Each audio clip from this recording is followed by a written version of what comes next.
Bueno, hola a todos. Muchas gracias por sumarse a esta actividad de Radiographics Pardit, este nuevo club bibliográfico que hemos organizado. Estamos muy contentos de contar con la presencia del doctor Carlos Restrepo de la Universidad de San Antonio. Y bueno, estamos aquí presentando también con el doctor Antonio Luna de Barcelona. Doctor Antonio. Hola, muy buena, encantado. Maxi, gracias por liderar por Fardit esta iniciativa.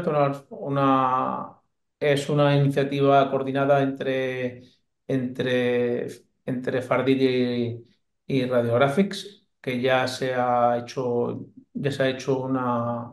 una sesión previa y esta es la segunda sesión donde la idea es diseminar contenido de Radiographics en español con autores que han escrito su artículo en español, una presentación y luego con un turno de preguntas. Eh, yo eh, como editor internacional de Radiographics es un placer apoyar esta iniciativa y gracias a las Fardit por darnos esta oportunidad. Y bueno, esto al final sale de la idea de la editora jefe de Radiographics, la doctora Menias, que bueno, que me gustaría que dijera unas palabras antes de empezar con esta actividad. Hi, Cookie, can you tell us what is the meaning of this activity for radiographics? Oh, Well, you're mute. everybody, and it's a pleasure to be here. And on behalf of Radiographics, thanks to Dr. Alejandro Tempera and Fardit for allowing us to present one of the new features that are developing with radiographics and to our readers out there, all the Spanish readers that are out there. We are very happy to have Dr. Restrepo here, well-known author for radiographics, and to RSNA as the expert in cardiac imaging. This is one of the features that we are starting, and thanks to Dr. Tampra and Fardit for continuing this special endeavor with radiographics and with the Spanish community to allow this international radiographics network. Thank you very much, Cookie.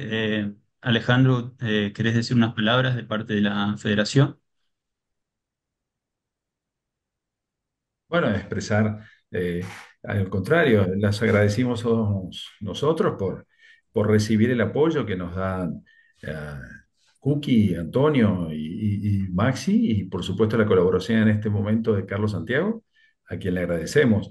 Esto ha sido un orgullo para nosotros poder tener el respaldo de Radiographics, así que simplemente gracias.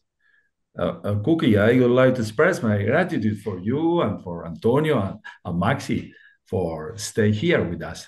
Huh?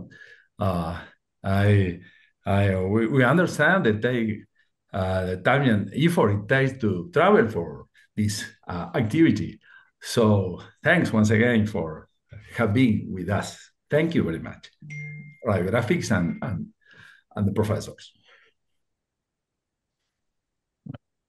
Pues creo que, bueno, que después de todas las introducciones, creo que es hora de centrarse en el profesor Restrepo. Carlos es uno de los mayores líderes en imagen cardiotorácica en Estados Unidos.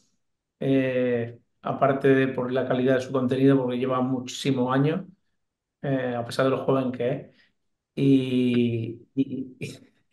Y bueno, ha sido un autor de referencia durante más de los últimos 20-25 años, con múltiples artículos en Radiographics y bueno, tanto en el tema cardíaco como torácico. Y la verdad es que para mí, bueno, aparte de muy buen amigo, ha sido maestro de prácticamente todos los que hacemos o hemos hecho imagen cardíaca y torácica. Y además el tema de hoy, que es la aortitis y la vasculitis de grandes vasos. Creo que es un tema muy interesante por la importancia que tiene la imagen, tanto en el diagnóstico como en la definición de la extensión, como en la respuesta del tratamiento, que además se hace de forma multimodal, como vamos a ver en la conferencia. Y bueno, yo por mi lado, darle ya paso al doctor Restrepo y a su exposición.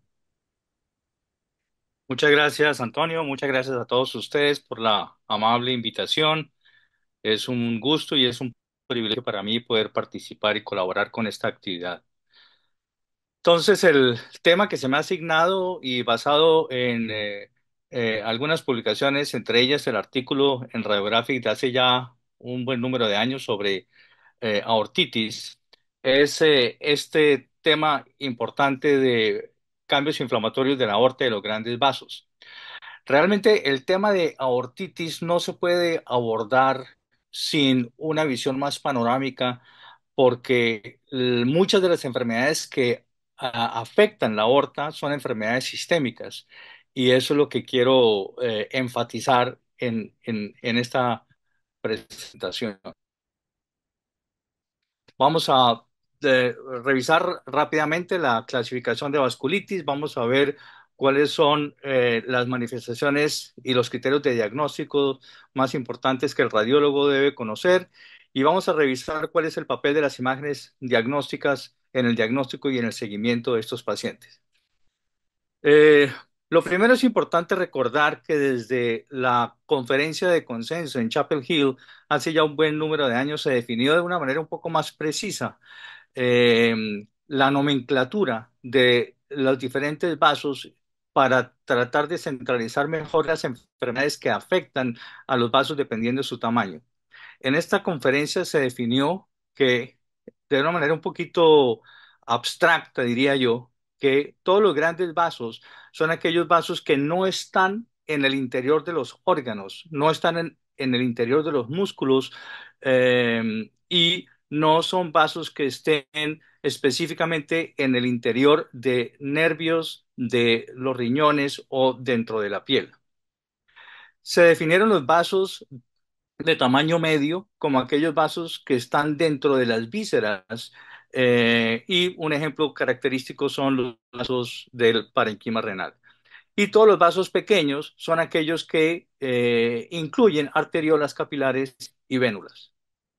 De modo que dentro de este enfoque y dentro de esta clasificación, las enfermedades, digamos, representativas o más características de las enfermedades, de acuerdo al tamaño de los vasos, tendríamos para los grandes vasos enfermedades como la arteritis de células gigantes y la enfermedad de Takayasu, los vasos de tamaño medio, enfermedades como la poliarteritis nodosa, la enfermedad de Kawasaki, y dentro de las enfermedades de pequeño calibre tenemos la granulomatosis de Wegener, el síndrome de Church-Strauss y la poliangitis microscópica. Esto, como todas las clasificaciones, es un poco limitado y nos encaja de alguna manera útil, pero al mismo tiempo un poco confusa en cuáles son las enfermedades que pueden afectar los vasos dependiendo de su calibre, porque realmente los procesos inflamatorios tienden a no seguir al pie de la letra estas clasificaciones arbitrarias. Dentro de este enfoque, dentro de la misma conferencia de Chapel Hill, se define que entonces las enfermedades más características que afectan de manera aislada los grandes vasos son la enfermedad de Takayasu y la arteritis de célula gigante. Hay unas arteritis que comprometen vasos de tamaño variable y pueden comprometer vasos más pequeños, como es el caso de la enfermedad de Behçet.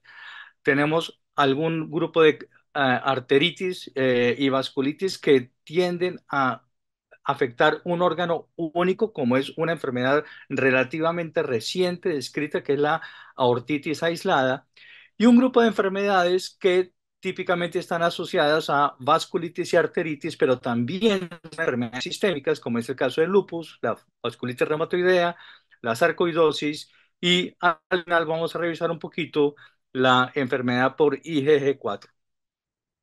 De modo que de todas estas enfermedades hay un tema común y es cuál es la manifestación radiológica en las diferentes modalidades. Y básicamente todas, independientemente de cuál es la etiología, van a tener una serie de manifestaciones relativamente comunes y que se superponen unas a otras. Tenemos el CTI, resonancia magnética, cambios en la espesor de la pared, tenemos cambios en el realce de la pared, tenemos formación, acumulación de material inflamatorio con edema de la pared vascular afectada.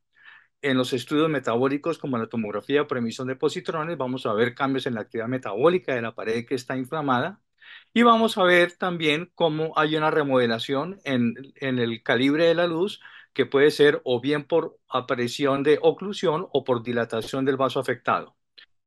En el caso de ultrasonido Doppler, vamos a tener cambios que reflejan la presencia del edema, como es el llamado signo del halo. Empezamos entonces por la arteritis de Takayasu, que es una de las más características y representativas de este grupo de enfermedades. Es definida como una vasculitis de grandes vasos que se caracteriza por inflamación granulomatosa que compromete todas las tres capas de la aorta o del vaso que está afectado.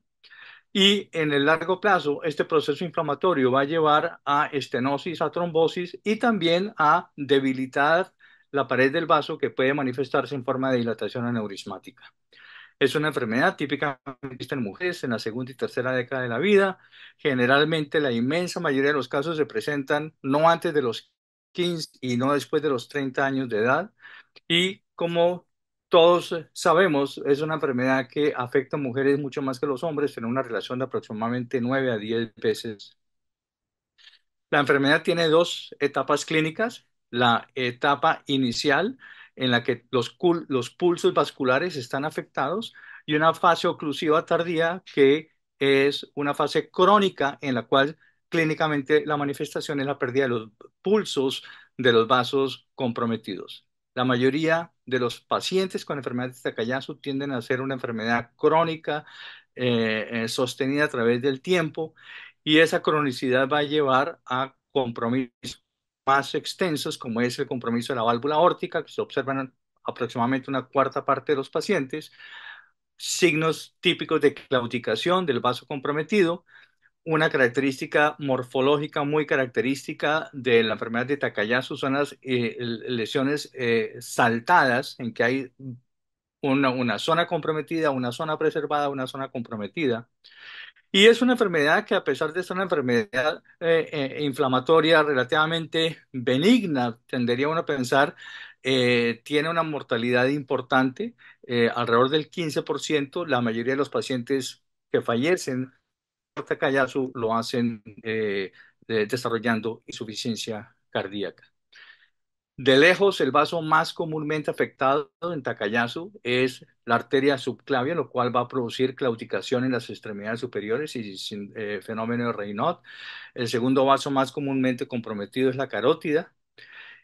El callado aórtico y la aorta torácica es comprometido aproximadamente en una tercera parte de estos pacientes. Las imágenes características son estas zonas de reducción en el gradual en el calibre de los vasos afectados, y en estos ejemplos que les estoy mostrando son características las compromiso de carótidas y compromiso de arteria subclavia, que, como acabo de mencionar, son los vasos más comúnmente afectados. Hoy en día no hacemos angiografía eh, con catéter para el diagnóstico de estas enfermedades como se hacía en el pasado.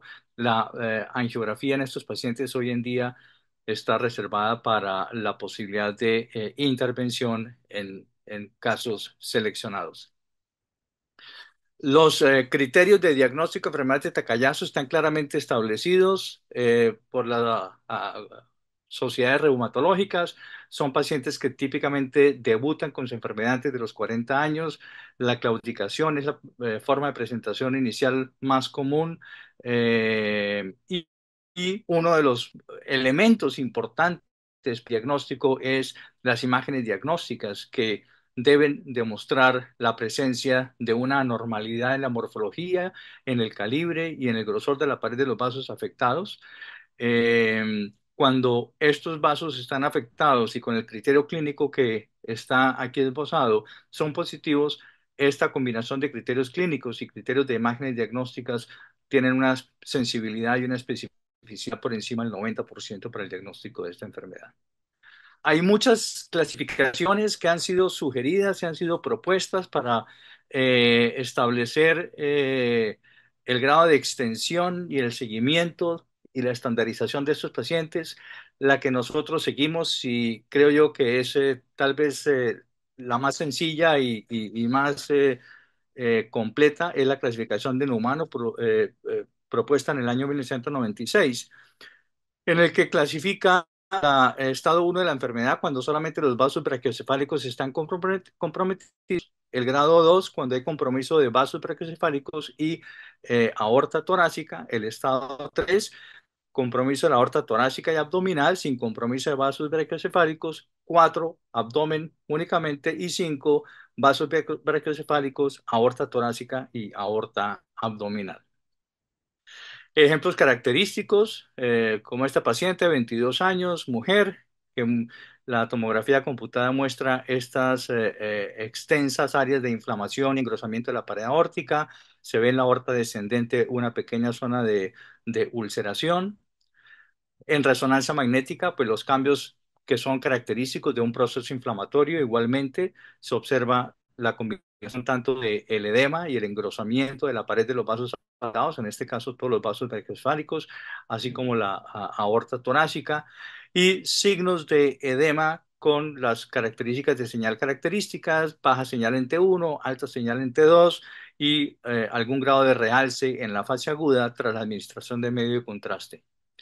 La afectación en el calibre de los vasos es un criterio supremamente importante. Este es un hombre de 48 años con enfermedad de Takayasu conocida de hace ya algunos años. Ustedes ven cómo hay un engrosamiento muy importante en la pared de las arterias subclavias en forma bilateral. Se observa aquí en las imágenes coronales un engrosamiento muy importante en las dos arterias subclavias, derecha y del lado izquierdo y la alteración en el que no solamente está afectada la pared, sino está afectado el calibre de los vasos con formaciones aneurismáticas de los vasos comprometidos. Otro ejemplo de Takayasu, un caso más crónico, pues observa dilatación aneurismática de la aorta abdominal y en el largo plazo los pacientes con Takayasu tienden a desarrollar calcificación inflamatoria del vaso que está afectado. Una característica importante de la enfermedad de Takayasu, como todas estas arteritis y vasculitis de grandes vasos y de vasos intermedios, es la posibilidad de compromiso de las arterias coronarias. En este paciente vemos formación de aneurismas y trombosis en las arterias coronarias en una tomografía computada con sincronización cardíaca. Y aquí vemos en las reconstrucciones oblicuos multiplanares las zonas de dilatación y de irregularidad de los vasos que están afectados. En el largo plazo, los pacientes con Takayasu tienden a desarrollar extensa calcificación y se puede llegar a esta imagen que estamos viendo, que es lo que se conoce como una aorta en porcelana. Esta aorta en porcelana tiene no solamente la clasificación de la pared, sino también las irregularidades en el calibre del vaso. Y este es un hallazgo importante porque estas son aortas supremamente frágiles. Cuando por alguna razón estos pacientes son llevados a cirugía, estas aortas son supremamente frágiles y tienden a desgarrarse y ser muy difícil para hacer anastomosis y manejo quirúrgico de la eventualidad de normalidad que se está tratando de reparar. Hoy en día, con el uso generalizado de la tomografía por emisión de positrones, se utiliza con mucha frecuencia esta modalidad de imágenes diagnósticas, especialmente útil en el diagnóstico de recurrencia de pacientes con enfermedad de Takayasu conocida que están siendo tratados y para evaluar desde el punto de vista terapéutico el grado de respuesta que los pacientes están presentando al tratamiento de inmunosupresión. La sensibilidad y la especificidad de la tomografía por emisión de positrones es por encima del 90 y tanto por ciento, con un muy alto valor predictivo positivo y un valor negativo predictivo de también cerca del 85%. Como dije antes, el principal papel del PET es en el seguimiento terapéutico de estos pacientes. Aquí un par de imágenes. Este es un paciente con enfermedad de Takayasu. Se observa algo de engrosamiento en la pared de la aorta. En la tomografía y y en el estudio de tomografía de PET se identifican las áreas de incremento en la actividad metabólica de de las áreas con afectación inflamatoria de la pared vascular. La otra entidad que vemos con mucha frecuencia es la arteritis de células gigantes. También es una enfermedad granulomatosa de tipo sistémico que va a producir acumulación de células multinucleadas gigantes y linfocitos en la pared de la aorta y de los vasos afectados. Igual a todas estas enfermedades, en la etapa crónica, la fase inflamatoria celular tiende a ser modificada por un proceso de fibrosis progresivo. Esta enfermedad igual afecta principalmente a mujeres, una relación de 4:1. La gran mayoría de estos pacientes se presentan por encima de los 50 años de edad. La aorta y los vasos periféricos pueden estar comprometidos. 30 y tantos % de los pacientes tienen compromiso aórtico, también similar al Takayasu, presenta lesiones salteadas. Y una manifestación clínica importante de la arteritis de células gigantes es la asociación con la polimialgia reumática que se observa en la mitad de los pacientes. Similar al caso anterior, lo que vamos a ver es un engrosamiento anormal de la de la pared afectada de la aorta o del vaso que esté afectado. Es muy importante en estos pacientes tener una tomografía simple para no confundir esto con un hematoma intramural de la aorta, que típicamente se presenta como un área de alta densidad. Pero es importante recordar que no siempre esa distinción es fácil y de hecho, en los pacientes con arteritis de células gigantes, una de las complicaciones que se puede presentar de la inflamación de la pared vascular de la aorta es la formación de hematoma intramural. De modo que puede existir inflamación con hematoma intramural. Aquí vemos igualmente resonancia magnética, las características de edema de la pared con engrosamiento de espesor, baja señal en el T1, alta señal en el T2 y realce con el medio de contraste. E igual a como sucede en el caso del Takayasu, la tomografía por emisión de positrones es útil, tiene una sensibilidad alta para el diagnóstico de esta enfermedad y es igualmente utilizada tanto para establecer la extensión de la enfermedad como en el caso anterior lo mencioné ya, para monitorear la respuesta de los pacientes al tratamiento. Es menos útil el PET en pacientes que están inmunocomprometidos o que tienen compromiso de vasos de menor calibre. No es muy útil en el diagnóstico de la arteritis que compromete únicamente la arteria temporal y tampoco es útil en otras formas de vasculitis de vasos de menor calibre como los pacientes con poliarteritis nodosa.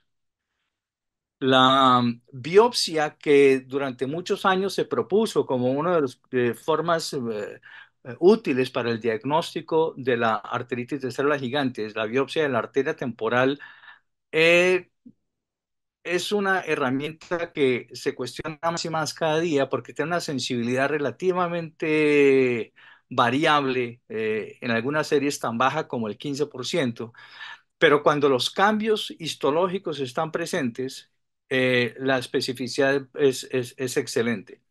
También se utiliza en la práctica clínica el Doppler de la arteria temporal. Igualmente tiene una sensibilidad limitada, pero cuando presente en los cambios inflamatorios, su valor predictivo positivo y su especificidad es alta. Hay una entidad interesante que se describió hace pocos años, que es la aortitis aislada.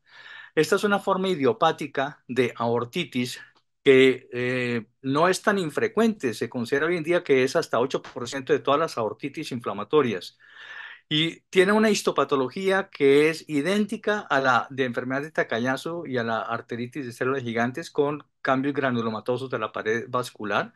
Pero a diferencia de estas otras entidades, esta aortitis aislada ocurre principalmente en varones y tienden a ser varones relativamente más jóvenes que el grupo de edad que se afecta con la arteritis de células gigantes.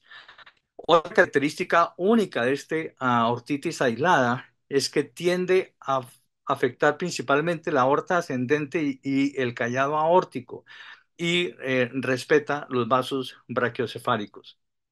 Este es un ejemplo de un hombre de 45 años con esta forma de arteritis. Ustedes ven el engrosamiento anormal de la aorta ascendente que ha condicionado una estenosis de la arteria coronaria derecha. Y en resonancia magnética igual, los cambios característicos de inflamación en las secuencias potenciadas entre dos observa señal de edema de la pared afectada. Nosotros no vemos mucho aquí en América enfermedad de Behçet.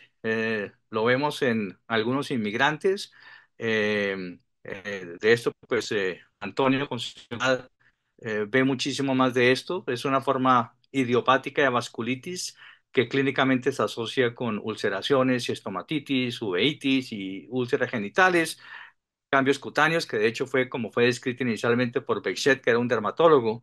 Se acompaña de tromboflebitis en una tercera parte de los casos y aproximadamente 5% de esos pacientes van a tener compromiso de aorta con trombosis y aneurismas. Algunos ejemplos de nuestros pacientes acá: cambios característicos de aneurismas que pueden llegar a ser muy grandes. eh, no tienen características morfológicas particularmente únicas. Este es un diagnóstico clínico y paraclínico. En la imagen de la derecha, un paciente varón, joven de 21 años, con enfermedad de Behçet, con compromiso de las arterias pulmonares, formación de aneurismas y de trombosis y engrosamiento de los vasos afectados. Otra enfermedad sistémica que se acompaña de inflamación aórtica es el lupus eritematoso, la artritis reumatoidea también. Esta es una paciente con un lupus, 45 años de edad, mujer, y ustedes ven ese gran aneurisma de la aorta torácica con extensa cantidad de trombo mural. Una enfermedad que vemos con mucha frecuencia y no se nos ocurre pensar en su asociación a vasculitis es la sarcoidosis, y sin embargo está muy bien documentado que la sarcoidosis puede producir compromiso aórtico. Como en este ejemplo, una mujer de 62 años con las típicas adenopatías ciliares bilaterales y esa zona grande de ulceración de la aorta torácica descendente. Y una entidad que también desde hace relativamente pocos años estamos viendo es la enfermedad relacionada con IgG4. Esta es una enfermedad supremamente interesante. El conocimiento y nuestro entendimiento sobre esta enfermedad evoluciona todos los días. Hacer la aclaración es importante de que no tenemos un buen nombre para esta enfermedad. A falta de un nombre, se ha llamado enfermedad relacionada a IgG4, ya que en esta inmunoglobulina, si bien no son universales en todos los pacientes con IgG4, tienden a ser relativamente frecuentes. Y es una enfermedad sistémica que puede tener compromiso cardiovascular. El compromiso cardiovascular es tanto por inflamación de la arteria, que puede ser la aorta u otras arterias, inflamación periarterial, y puede llegar a la formación de aneurismas, trombosis y franca oclusión del vaso comprometido. La aorta abdominal está comprometida mucho más frecuentemente que otros segmentos de la aorta. Las arterias ilíacas muy comúnmente están comprometidas y se está describiendo más y más compromiso de arterias coronarias y compromiso ocasionalmente de pericardio y de arterias pulmonares. Una de las enfermedades que antiguamente llamábamos fibrosis retroperitoneal, hoy en día sabemos que un número importante de esta fibrosis retroperitoneal corresponde a IgG4. Más o menos la mitad de los aneurismas inflamatorios de la aorta abdominal que llamábamos idiopáticos en el pasado, hoy en día sabemos que son relacionados a IgG4. de modo que todos los días estamos aprendiendo más y más de esta enfermedad. Una serie de pacientes con compromiso cardiovascular por IgG4 publicada hace unos años mostraba cómo los sitios más comúnmente afectados son las arterias ilíacas y la aorta abdominal infrarrenal, los sitios más comúnmente afectados. Aquí vemos un ejemplo de fibrosis retroperitoneal por IgG4. Tiene la manifestación característica de este tejido periaórtico en las zonas afectadas que tiende a respetar la pared posterior de la aorta, de modo que la aorta no se desplaza y no se separa de la columna de la columna lumbar. Eh, Igual a otros procesos inflamatorios puede haber grado variable de compromiso de la luz del vaso afectado, tanto con reducción en el calibre como franca oclusión. Este es otro paciente con fibrosis retroperitoneal por IgG4 y ustedes ven este tejido anormal en la región periaórtica y se extiende a los vasos ilíacos. E igual que para las otras enfermedades que hemos mencionado, la tomografía por emisión de positrones es importante para detectar actividad inflamatoria y ustedes ven cómo en este caso se observa una actividad metabólica muy extensa de ese tejido inflamatorio periaórtico. Igual, insisto, en la característica morfológica para diferenciar esto de tumores retroperitoneales, de linfomas, de otras cosas, el hecho de que preserva la pared posterior de la aorta y eso hace que no haya desplazamiento anterior de la aorta con respecto al borde del cuerpo vertebral adyacente. Como les decía antes, aproximadamente un porcentaje entre 5, algunas series hablan hasta el 50% de los aneurismas inflamatorios de la aorta hoy en día se tiende a conectar estos con esta enfermedad. Eh, pero hay otras patologías que producen también aneurismas inflamatorios de la aorta abdominal. Y hay que recordar que tanto la arteritis de células gigantes como la enfermedad de Takayasu pueden producir también aneurismas inflamatorios de este tipo. Este es un caso reciente que tuve hace tal vez 2 meses o 3 meses de una mujer de 57 años con un cuadro de dolor torácico. Se le hace una radiografía como el ensanchamiento mediastinal, por lo cual se le hace una tomografía computada. En todos estos casos, como es el protocolo, empezamos con una tomografía simple, sin contraste. Todo síndrome aórtico agudo que se sospecha se debe empezar por una tomografía sin contraste. Ustedes ven una pequeña calcificación y una gran dilatación de la aorta ascendente, pero no hay áreas de aumento en la densidad en el estudio simple. El aneurisma es muy evidente en el estudio con contraste, con un engrosamiento muy extenso de la pared de la aorta ascendente. Aquí se observan las imágenes coronales y sagitales, un gran aneurisma con engrosamiento de la pared.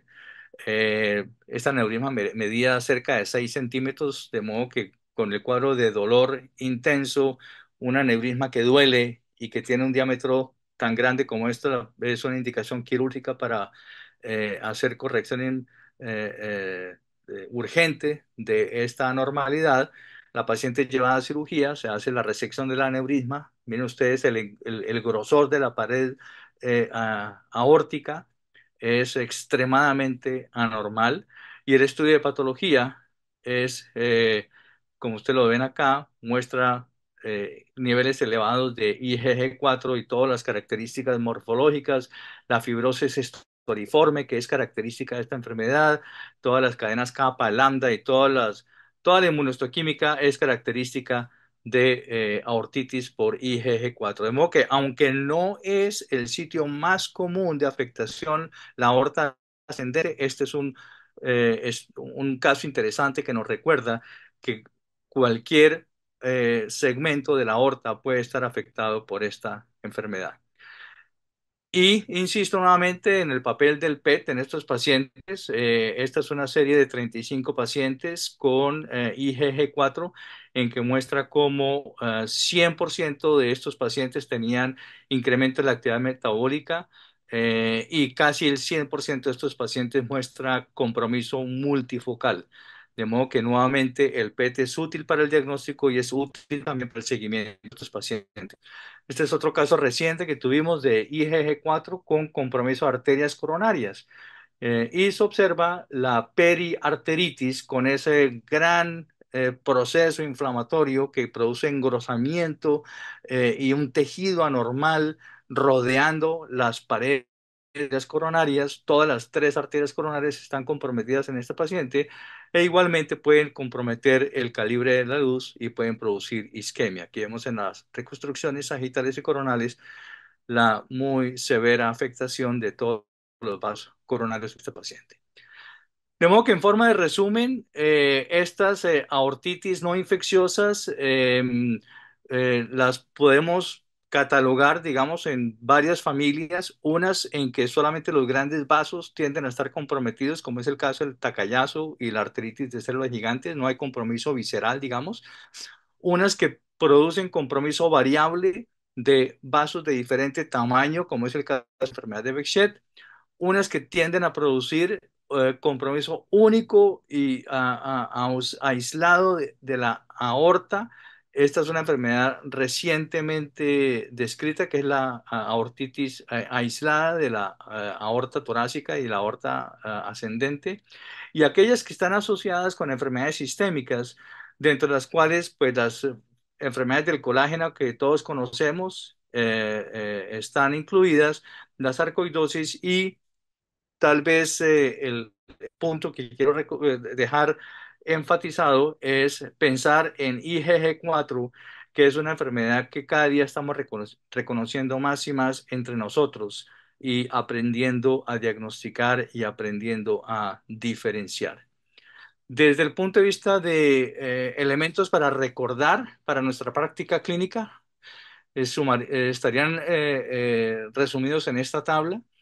Las enfermedades como la arteritis de células gigantes, principalmente en mujeres, una relación de 4:1, casi siempre por encima de los 50 años, tiende a comprometer la arteria temporal y se ve más en las etnicidad y geografía de los hemisferios nórdicos. La enfermedad de Takayasu, también en mujeres, una relación de 9:1, casi siempre por debajo de los 40 años se hace el debut inicial y el diagnóstico inicial de esta enfermedad. Casi que invariablemente la arteria subclavia está comprometido. Es más común en etnicidades asiáticas. La enfermedad de Behçet, la etnicidad de la enfermedad de Behçet y la distribución por sexo es muy cuestionada, porque durante muchos años se dijo que Behçet era la enfermedad principalmente de hombres más que de mujeres, con una relación 2:1, 3:1. Algunas series más recientes están demostrando que esto está cambiando y en los Estados Unidos por lo menos hay 2 o 3 series que están reportando mayor cantidad de Behçet en mujeres que en hombres. Son pacientes relativamente jóvenes, entre los 20 y los 40 años, y una asociación importante es la asociación con tromboflebitis y como es bien conocido, en el Mediterráneo y en el Medio Oriente es mucho más prevalente que en otras latitudes. Y como mencioné, la aortitis aislada, que es una enfermedad que afecta principalmente a hombres por debajo de los 50 años, tiende a ser una enfermedad localizada en el callado aórtico y tiende a respetar los vasos brachiocefálicos. No sabemos mucho de esta enfermedad todavía para tener una mejor idea sobre su etnicidad y distribución geográfica. Y con esto, si hay alguna pregunta, termino y con mucho gusto y gracias por su atención. Muchísimas gracias, doctor Restrepo. Fue muy interesante su charla. Le sugerimos a todos los participantes, si quieren ir pasando sus preguntas, escribiendo sus preguntas, así se las leemos al doctor Restrepo. Yo, mientras tanto, doctor Restrepo, me gustaría preguntarle en cuanto al protocolo de tomografía que usted utiliza para diagnosticar ortitis, si indica los estudios ECG-gated, y cómo puede usted diferenciar un diagnóstico de ortitis con un hematoma intramural, digamos, de la aorta, si hay alguna forma para diferenciar eso o de sugerir un diagnóstico diferencial. Bueno, Eh, Hoy en día, con la altísima prevalencia de los equipos con gatilleo, sincronización cardíaca, se ha hecho más y más y más común que hagamos estudios con sincronización cardíaca. Yo pienso que esto es de alguna manera un poquito innecesario en el estudio específicamente de la aorta. Mi recomendación y lo que nosotros tratamos de seguir, y digo tratamos de seguir porque es muy difícil, tenemos, no sé, 14 o 15 tomógrafos y la mayoría de los estudios nos llegan cuando ya el paciente ni siquiera está en la mesa. Es muy difícil estar protocolizando y planificando de una manera muy precisa todos los estudios. Pero digamos que la recomendación que en general tratamos de seguir es en todo paciente en que haya sospecha de un síndrome aórtico agudo, porque el paciente presenta dolor torácico de cualquier tipo y hay solicitud de una angiografía de aorta. Si hay dolor torácico agudo, siempre se recomienda tener una tomografía sin contraste inicialmente. Y esa tomografía es muy importante en casos de inflamación versus hematomas intramurales para hacer la diferenciación. La segunda condición en la cual siempre quisiera yo tener, y trato en lo posible que mis técnicos así lo hagan, una tomografía simple es en todo paciente con síndrome aórtico agudo conocido operado. Cualquier paciente que ha sido intervenido quirúrgicamente o ha tenido cualquier tipo de intervención terapéutica, siempre queremos tener una tomografía simple porque es muy confuso los cambios postoperatorios, se pueden confundir con disecciones, con complicaciones si uno no tiene la tomografía. Ahora, sobre el uso de la sincronización cardíaca, todo paciente en que la patología o la sospecha es de la aorta torácica ascendente y con posibilidad de compromiso de la raíz aórtica, es mejor tener un estudio con sincronización cardíaca. Cuando hacemos estudios de aorta que son de aorta abdominal o aorta torácica descendente, realmente es sobra la sincronización cardíaca. Desafortunadamente, en muchos casos no sabemos esta información sino hasta que el estudio se hace. Eh, Aquí en nuestro centro, yo creo que sobreutilizamos un poco la sincronización cardíaca y hay muchos estudios que hacemos con gatilleo cardíaco, sincronización cardíaca, que podrían eventualmente haberse hecho de una manera más simple. Pero desafortunadamente, como dije, no siempre tenemos la totalidad de la información clínica a la mano o la oportunidad de intervenir en el protocolo del paciente y vemos el estudio cuando ya ha sido realizado. Perfecto. Bien, bien. Antonio, ¿tenés alguna pregunta? Yo tengo más anotadas, sí. Yo quería preguntarle una cosa, si tiene alguna experiencia con el uso de la difusión con resonancia magnética para ver la actividad o no de las vasculitis de grandes vasos. No lo usamos rutinariamente, aunque hay estudios que muestran que es una excelente herramienta. La razón por la que no lo hacemos rutinariamente es más una razón de tipo práctico.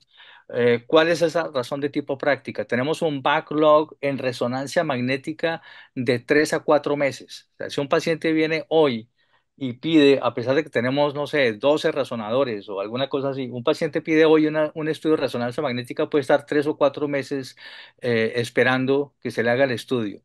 Mientras que tomografía computada, si la solicita, se le puede hacer en las próximas 48 horas, 72 horas.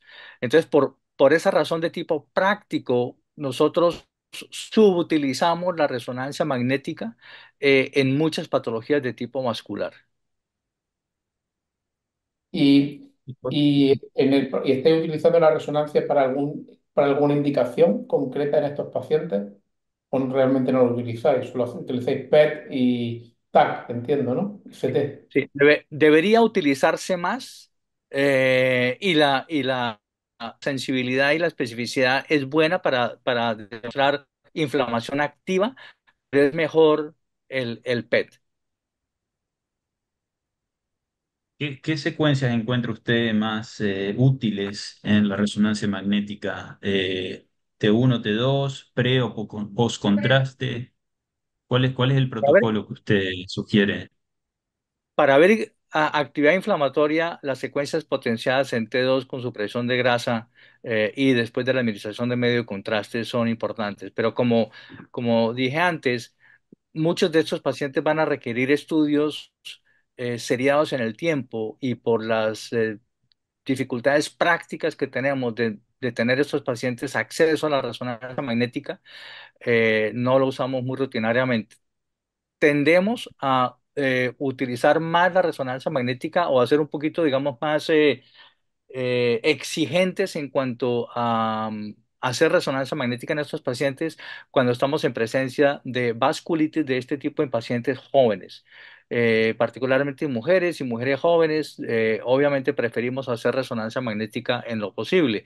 En las otras formas de vasculitis, que son principalmente en varones y en adultos mayores, lo más práctico es utilizar la tomografía computada. Correcto. Y quería preguntarle también, usted mencionó que utilizan el PET también para hacer un seguimiento de aquellos pacientes con un diagnóstico de vasculitis y detectar el nivel de actividad de la enfermedad. ¿Tienen algún protocolo? ¿Cada cuánto se debe repetir el estudio? ¿Cómo evalúan eso? Am, no tenemos, o sea, esta es una decisión clínica, ¿no? Del médico tratante. No es un ¿Mm? protocolo que dependa del departamento de radiología o imágenes diagnósticas, ¿no? De modo que el protocolo, si existe, que no estoy seguro cuál es el que ellos manejan, es más dependiendo del criterio clínico. Y las dos razones por las que generalmente vemos que nos envían esos pacientes para su seguimiento es o bien para monitorear que la respuesta al tratamiento está funcionando de manera adecuada, o la otra razón es cuando hay evidencia clínica de un paciente que está siendo tratado, un paciente que venía con su tratamiento y hace una recaída clínica ante la sospecha clínica de cualquier cosa que el paciente manifieste que pueda estar en una recaída, en sospecha de recaída, el PET es una excelente herramienta. Perfecto. No veo más preguntas en el chat. Si alguien tiene alguna pregunta, la puede pasar. Sí, el doctor Tembra quiere comentar o decir algo. Bueno, sí, no, desde el punto de vista científico, felicitaciones, Carlos Santiago. Eh, Gracias. una charla muy completa. Este, nosotros acá, como quizá en tu medio y en todos, tenemos arteritis y células gigantes como más frecuencia, así que nos ha ayudado mucho esto. Pero yo quería hacerte una pregunta dándote un énfasis al aspecto editorial de este momento, aprovechando que está la gente de Radiographics. ¿Cómo ha sido tu experiencia en presentar este artículo? Hay mucha gente aquí de la Federación y de otras partes que están interesados en ver la experiencia de autores que han sido aceptados para publicar en Radiographics. ¿Cómo ha sido tu experiencia? Si nos puedes comentar eso, Carlos Santiago, en cuanto a este artículo, por ejemplo. A ver, yo creo que cualquier persona que haya escrito y publicado artículos en Radiographics sabe que publicar en Radiographics es un proceso doloroso. Eh, y lo digo en el mejor sentido, ¿no? Doloroso en el sentido de que es una publicación que tiene el nivel de excelencia que tiene precisamente porque son supremamente exigentes y supremamente puntillosos en la calidad de todo, de las imágenes, del manuscrito, de las referencias, de la estructura del artículo. De modo que publicar en Radiographics es un parto distóxico. Es complejo, requiere muchísimo trabajo, muchísimas horas. Revisión va, revisión viene, vuelve y va, vuelve y viene. Es un proceso bien complejo, pero yo diría que es supremamente edificante, ¿no?